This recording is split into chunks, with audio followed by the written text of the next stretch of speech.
반갑습니다. 닥코스TV의 닥코스입니다. 네. 오늘 제가 여러분들과 같이 소통할 주제는요. 여러분들 혹시 빚 혹시나 많이 지고 계신가요? 빚. 여러분들 빚이라 그러면 어떤 생각을 하고 계실지 정말 궁금한데요. 사람들마다 빚에 대한 이 반짝반짝대는 그 빚 말고요. 빚, 대출이라 그러죠. 대출, 뭐 레버리지라고 얘기하시는 분도 있고, 은행에서 돈 빌리는 것, 뭐 이렇게 얘기하시는 분도 있겠죠. 그 빚에 대해서 여러분들 생각이 어떠신지, 그리고 제 생각이 또 어떠한가에 대해서 한번 오늘 정리를 해서 말씀드리면 어떨까, 좀 재미있지 않을까 이런 생각을 해보면서 주제를 한번 잡아봤습니다. 여러분들, 저는 이제 예전 생각을 한번 해봤습니다. 나는 언제 처음으로 빚을 지게 되었을까? 이렇게 쭉 우리가 대학교 들어가서 부모님이 이제 등록금을 대주죠. 그 전까지는 이제 뭐 초중고는 사실은 뭐 우리 부모님 밑에서 대부분 다 그냥 살고 있는데, 저도 이제 대학교를 들어가면서부터 이제 타 지역에 이제 제가 대학교를 가게 되면서 그쪽에 이제 기숙사라든지 그런 데 살게 되었을 때부터 아마 집을 떨어져 나와서 처음에 이제 부모님이 등록금까지는 이렇게 딱 해주셨는데, 저희 집안 사정이 그렇게 좋지 않다 보니까 1학년 2학기 때부터죠. 그때부터는 이제 내가 스스로 벌어야 되겠다. 근데 요즘 들어서 요즘 뉴스 같은 데 많이 보니까 기본적으로 이제 저 같은 이제 가정 형편이 좀 어려운 이런 학생들은 학자금 대출을 많이 받는다 하더라고요. 그래서 나중에 내가 도저히 다 못 갚았을 경우에는 나중에 취업을 해서 이제 사회생활을 시작하는데, 그때부터 이제 0으로 시작하는 것이 아니고 마이너스부터 시작한다. 그래서 매달 월급을 받아서 일정 기간 계속적으로 학자금 대출 받은 것을 상환을 해야 된다. 몇 년을 갚아야지만 딱 그 상환이 끝난다. 그런 좀 씁쓸한 그런 뉴스를 많이 봤습니다. 실제로 그런 일이 많았고, 다행히도 저는 이제 등록금 자체가 예전에 이제 그 국립대다 보니까 상당히 가격이 쌌었죠. 다행히도 일부터 장학금도 많이 받았었고, 다행히도. 그 다음에 추가적으로 부족한 부분은 방학 동안에 계속적으로 뭐 알바를 많이 했었죠, 저도. 그래서 다행히도 나중에 이제 대학교 졸업할 때까지는 부모님에게 손 벌리지 않고 계속적으로 내가 돈을 모은 것과 장학금하고 합쳐가지고 계속적으로 등록금을 냈었는데, 처음에 저도 이제 생각해보니까 그 생활이 지나가서 언제 내가 빚을 냈었지? 처음에 딱 제가 드는 생각이, 취업을 하고 나서 처음에 이제 제가 울진에서 근무를 할 때입니다. 대구에서 울진까지 한 번씩 집에 내려가려면 상당히 멀잖아요. 예전에는 버스편도, 지금도 마찬가지겠지만 예전에 그 도로가 상당히 좋지 않았을 때는 차도 없었고, 저희 동기들 중에 딱 차 있는 형이 한 명 있었는데 그 형 차를 타고 4명이 이제 왔다 갔다가 소형차였는데 아직까지 그 기억이 많이 나거든요. 그래서 처음에 남자들, 보통 여성분들도 마찬가지겠지만 취업하면 보통 차를 많이 사잖아요. 근데 이제 좋은 차라는 새 차를 사고 싶었지만 그때 당시 저도 이제 쫄보의 그런 마음이 있었죠. 그런 마인드. 그래가지고 비싼 차는 못 사겠다. 그래서 중고차를 사자 해가지고 대구에 있는 이제 모 중고차 그런 거래되는 그런 매장에 가가지고 처음에 샀는데 돈이 없으니까 중고차 이제 캐피탈 그런 걸로 해가지고 뭐 몇 달 할부로 해서 엄청나게 이율이 높았죠. 그때 뭔지도 모르고. 그래서 그때 처음으로 샀던 게 아반떼인데, 그래서 몇 년간 1, 2년 정도 계속 돈을 갚았던 것 같아요. 그때 제가 처음으로 빚이란 걸 처음에 뭐 졌다 그래야 되나요? 사회로부터 처음으로 빚을 진 게 그때가 아닐까. 보통 우리 살아가면서 처음에 빚을 언제 지냐고 딱 물어보면, 뭐 넓게 보면 여러분들 신용카드 만들잖아요. 취업에서든지. 그게 아마 할부라는 개념, 그리고 미리 내가 계산하지 않고 다음 달 보통 결제가 되기 때문에 미리 그 소비에 대한 것을 내가 카드로 결제를 한 다음에 그 다음 달에 내가 그 전 달에 썼던 돈이 빠져나가는 구조. 그렇게 만드는 그것도 아마 빚일 것이고, 또 카드를 이용해서, 체크카드가 아니고 일반 신용카드를 이용해서 여러분들도 할부도 하시죠. 뭐 예를 들어서 큰 금액 같은 경우는 3개월 할부를 한다, 또 6개월 한다, 12개월 한다 해가지고 그런 돈을 다 한꺼번에 내지 않고 조금씩 매달에 걸쳐가지고 돈 내는 거, 이것도 아마 빚이라고 생각이 되는 거죠. 보통 보면 이거 소비로 쓰는 돈들, 남자분들 보통 방금 말씀드렸던 차, 또 옷, 그 다음에 신발, 시계, 지갑 이런 데도 사는 이 남자들은 로망이 또 있을 거고, 여성분들도 마찬가지로 쇼핑할 때 돈이 많이 이렇게 뭐 카드 많이 그렇게 쓰잖아요. 명품 가방 뭐 사시는 분들 중에, 그런 명품 쪽에 또 쓰시는 분들은 일방적으로 내가 돈을 한 방에 다 하기 힘들다면 또 몇 개월간 걸쳐가지고 하는 것도 어떻게 보면 그것도 빚이라고 할 수 있죠, 여러분들. 또 여러분들 어떻습니까? 나중에 또 좀 시간이 이제 지나가서 남자든 여자든 이제 결혼할 나이가 돼가지고 결혼을 할 때 여러분들 그때 보통 또 빚이 많이 지시죠. 월세로 들어가신 분들 제외하고 이렇게 내가 돈을 마련했는데 이것도 돈이 부족하면 전세자금 대출을 이용해가지고 전세를 들어가신 분들, 그리고 아니야 같이 뭐 돈 모아서 부족한 부분은 담보대출 받아가지고 뭐 몇십 년 상환하지 뭐 이렇게 하셔가지고 부동산 담보대출 받아가지고 그것도 다 빚이죠. 그래서 계속적으로 우리가 인생을 살아가면서 참 수많은 방법들, 또 수많은 이런 곳에 빚을 지지 않고서는 살아갈 수 없는 구조의 그것이 바로 자본주의겠죠. 자본주의 세상에서 빛을 지지 않고 과연 살아갈 수 있을까요? 의문 좀 던져봐야 되는데 그렇게 살아가기는 상당히 힘들다는 거죠. 자, 여러 가지 제가 오늘 쭉 말씀드리면서 여러분들은 과연 언제 빛을 지시나요? 그리고 지금도 언제 빛을 지시나? 한 번쯤은 생각을 해볼 필요가 있다. 근데 이제 우리가 많은 또 제가 이런 얘기를 쭉 해봤을 때 오늘 목적이 있겠죠. 빛에 대해서 왜 저렇게 얘기를 하지? 자, 저는 이제 빛이 두 가지 종류가 있다고 생각합니다. 이제 뭐 다 얘기하시죠. 좋은 빛이 있고 나쁜 빛이 있다. 나쁜 빛은 무엇인가 여러분들? 일방적으로 내가 어떤 물건을 교환하거나 무엇을 사거나 어떤 제품을 샀을 때 이제 내가 바로 내가 돈은 없고 추후에 내가 몇 달간에 걸쳐서 갚겠다고 해서 그런 한 지출이라든지 소비 중에서 내가 사자마자 감가상각이 되는 경우들. 대표적으로 아까 처음에 말씀드렸던 자동차. 그건 사자마자 보통 감가상각이 쭉 되죠. 그리고 내가 또 어떤 뭘 샀는데 이거 뭐 가치가 계속적으로 떨어지는 것들 있죠. 옷이라든지 신발이라든지 계속적으로 시간이 지나면 계속적으로 가치가 떨어지고 해지고 뭐 낡고 하기 때문에 언젠간 버려야 되고 근데 또 쓰지는 뭐 사용은 해야 되기 때문에 또 쓰기는 써야 되고 이런 것들. 아까 또 말씀드리면 또 나쁜 빛이 또 무엇이 있을까요 여러분들? 아까 제가 말씀드렸던 집에 대해서 전세자금 대출 그 다음에 내가 실제 실거주용할 그런 집에 담보대출 받는 것도 일종의 제가 봤을 때는 나쁜 빛에 해당한다.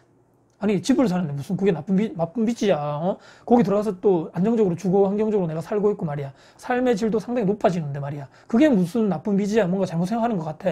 이렇게 생각하시는 분도 있겠지만 제가 누차 말씀드렸던 그 로버트 기요사키의 그 책에 부자 아빠 가난한 아빠에 명확하게 나오는 부채와 자산의 개념 중에 딱 고르다 보면 이 내가 지금 실거주용 하는 그런 집 그리고 담보대출 그렇게 해서 또 받던 전세자금 대출도 마찬가지고 내가 실제적으로 살고는 있지만 거주용 부동산이지만 이것이 내 주머니에서 계속적으로 돈이 나갈 수밖에 없는 구조. 뭐 담보대출 이자가 됐든 원금이 됐든 전세자금 이자가 됐든 간에 내가 거기는 살고 있지만 계속적으로 내 주머니에서 돈이 빠져나가게 되는 구조이기 때문에 어떻게 보면 이 큰 범주 두 가지에 나눠다 보면 이쪽은 조금 나쁜 빛에 속하지 않는 거야. 그러면 그렇게 따지면 좋은 빛이 뭐야? 빛을 줬는데 그 좋은 게 뭐가 있어? 이렇게 생각하실 분 또 있으시겠지만 제가 봤을 때 엄연하게 생각하면 같은 부동산이라도 내 주머니로 돈이 들어오게 하는 구조 있죠. 내가 지금 실거주용 이런 부동산 말고 내가 어떤 곳에 투자를 하기 위해서 어떤 부동산을 월세를 받기 위해서 또는 추후에 시세 차익적인 것을 위해서 내가 대출을 받는다거나 은행을 통해서 그렇게 하기 위해서 전세 레버리지도 마찬가지겠죠. 타인의 전세금을 내가 이용해서 내가 지금은 돈이 많이 없어서 일단은 전세가 있는 집을 내가 전세 껴두고 내가 매입을 해서 추후에 여기가 나중에 조금 더 시세적으로 상승하고 전세 금액 자체도 상승할 것이기 때문에 투자성으로 예측을 하겠죠. 공부를 해서 들어가기 때문에 그것을 나중에 바라보고 지금은 돈이 없지만 소액의 돈으로 그 종잣돈으로 전세를 미리 좀 껴두고 내가 실제적으로 살지는 않지만 타인에게 임대를 주면서 계속적으로 몇 년간 시간이 지났을 때 가치적으로 상당히 올라갈 확률이 높다는 것에 투자를 하겠죠. 그래서 이런 전세금에 대한 그리고 아까 처음에 말씀드렸던 은행을 이용한 대출을 통해서 빚을 내서 계속적으로 내 주머니로 돈을 들어오게 할 수 있는 구조.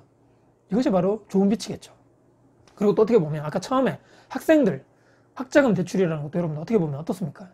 내가 배우고 나중에 내가 좋은 데 취직을 하기 위해서 일단은 내가 지금 돈이 없기 때문에 내가 나중에 취직을 하고 나서 월급으로 생활을 하는 한은 있더라도 대학이라는 좋은 그런 뭐 고등교육기관이겠죠. 그러기 위해서 내가 열심히 공부를 하고 거기서 좋은 커리어를 내가 인정받고 좋은 학점을 받아가지고 좋은 대학, 좋은 이제 취직을, 좋은 회사 취직을 한다면 그거보다 더 좋은 빚이 있을까요? 물론 이제 나중에 월급을 타서 이거 뭐 몇 년간 계속적으로 주기적으로 돈을 갚아야 삶이 좀 피폐해지겠죠. 내가 적응을 못하고 계속적으로 돈을 갚아야 되기 때문에. 하지만 인생 길게 봤을 때는 학자금 대출도 자체도 제가 봤을 때는 배움에 내 커리어에 엄청나게 내가 더 높아질 경우 그리고 내 스스로에게 배움을 준다는 기회를 줄 수 있기 때문에 학자금 대출 또한 물론 이제 대학을 나중에 가서 내가 제대로 그 전공을 써먹지 못하거나 아니면 대학교 가서 졸업은 했는데 내가 제대로 취직도 못하거나 이런 또 불상사가 벌어진다면 어떻게 보면 참 힘들고 이제 나쁜 빛에 속할 수 있겠지만 열심히 해서 좋은 데 취직을 한다면 아주 좋은 빛에 저는 해당. 제가 이제 두 가지 범주로 제가 말씀드렸는데 빛에 대해서 예전에 저희 부모님 세대 어떻습니까? 상당히 부정적인 그런 인식도 아직까지 많이 가지고 계시죠. 왜냐하면 예전에 금리가 상당히 높았고 예전에는 금리 높았기 때문에 대한민국이 상당히 경제 발전을 하던 그런 시기죠. 80년대, 90년대. 그때는 특별한 재테크가 필요 없었습니다. 은행에 넣어놓으면 뭐 금리 그런 접근 금리 자체가 엄청나게 높았기 때문에 근데 예전에 또 그런 상황을 보면 저희 부모님도 예전에 마찬가지였지만 어떤 뭐 친구분들 보증을 잘못 써가지고 나중에 그 빚을 모두 다 떠안고 이봐라 절대 이 사람이 빚 보증 절대 서주는 게 아니야 이렇게 해서 우리 집이 완전 거덜나고 뭐 몇천만 원 다시 빚을 떠안게 되고 이런 몇몇 경우가 예전에 엄청나게 많았잖아요. 그런 것 때문에 빚에 대한 개념 자체가 부모님 세대들은 상당히 부정적이다. 그런 개념이 그대로 자녀에게 커가면서 빚은 져서는 안 돼. 그대로 네가 있는 돈만 쓰고 거기 네가 지금 그 월급 받는 한도 내에서만 소비를 하고 거기서 또 혹시나 뭐 조금 남는 게 있으면 저금하고 계속적으로 저금을 통해 가지고 네가 나중에 자산을 불리고 나중에 뭘 해야 되지만 예전에는 그런 시기, 재테크 시기가 맞았다면 지금 같은 이런 저금리 시기, 대한민국이 엄청난 발전을 하다가 지금은 성장 속도가 둔화되고 점점점 떨어지고 있죠. 금리는 떨어지고 경제 성장률도 떨어지고 여러분들 이런 시대에는 투자를 하지 않으면 정말 힘든 시대입니다. 투자를 해야지만 선택이 아닌 필수의 시대인 거죠. 그러면 투자를 하기 위해서 처음에 아까 다시 돌아갔을 때 과연 내 현재 돈으로만 내 월급 받아가지고만 투자를 해서 내 종잣돈을 큰 자산으로 계속적으로 늘려갈 수 있을까에 대해서 우리는 부정적으로 생각할 수밖에 없다는 거죠. 상당히 그런 불편한 지식을 우리가 빨리 생각을 하고 인식을 빨리 해야 됩니다. 아, 지금 내 돈으로는 한계가 있다. 그러기 위해서는 미리 내가 나중에 벌어들일 수익에 대해서 미리 당겨서 대출을 받아서 내가 정말 적재적소에 내가 열심히 공부해서 부동산이 되었든 주식이 되었든 뭐 펀드가 되었든 간에 내가 정말 열심히 공부한 분야에 나만의 원칙과 투자 기준을 가지고 투자를 해서 빨리 내 자산을 늘리려는 거죠. 대출의 힘, 레버리지의 힘을 반드시 여러분들이 그 힘을 빌릴 수밖에 없다는 거죠. 지금 자본주의 이런 세상에서는. 그렇지 않고 계속적으로 예전 그런 구시대적인 생각과 마인드적으로 빚은 절대 안 돼, 빚은 지어서는 안 돼, 지금 있는 거 그대로만 소비를 하고 거기서 남는 돈만 적금을 해서 여기서 뭐 이자를 받아서 이런 예전 같은 그런 마인드로는 절대로 우리가 지금의 힘든 이 팍팍한 삶을 시간이 지나면 지날수록 더욱더 더 좋은 쪽으로 가기는 점점점 기회비용이 떨어질 수밖에 없다. 저는 이렇게 오늘 결론을 말씀드리면 어떨까. 이거 누구나 다 아는 사실이지. 사람들은 누구나 다 생각을 해도 절대 내가 사람이 성인 특히 마찬가지죠. 내 생각이 변하거나 지금까지 내가 계속적으로 살았던 삶의 패턴을 변하려는 하는 노력을 상당히 힘들어한다는 거죠. 그렇기 때문에 이 영상을 보시는 분들, 특히나 혹시라도 젊은 분들 또는 저보다 연배가 있으신 분들 중에 나이가 어느 정도 뭐 청소년들의 자녀가 있으신 분들은 반드시 이런 개념을 내 스스로 먼저 장착하시고 내 자녀에게, 그리고 내가 나중에 좀 더 나이가 들었을 때 젊은 분들은 내가 정말 재테크를 할 때 정말 와 이런 개념을 확실하게 확고히 가지고 투자를 해야 되겠다. 그리고 내 자녀에게도 교육을 시켜야 되겠다라는 확고한 자세, 내 스스로 자본주의에서 생존하는 법을 내 스스로 익히고 내 자녀에게도 반드시 가르쳐야 되겠다는 생각을 반드시 하셨으면 좋겠다. 물론 쉬운 길이 아닙니다. 하지만 이 선택을 하지 않으면 더욱더 힘든 일이 저 멀리서 기다리고 있을 것은 이미 확정되어 있는 리스크다. 이렇게 제가 말씀드리면서 영상을 마무리하겠습니다. 여러분들의 정말 힘든 길을, 하지만 우리가 꼭 선택해야 될 그 길을 여러분들 가신 것을 응원하겠습니다. 네. 혹시나 오늘 영상 여러분들께 도움 되셨습니까? 네, 영상 도움 되셨다면요, 구독, 좋아요, 알람 설정, 그리고 댓글도 주시고요.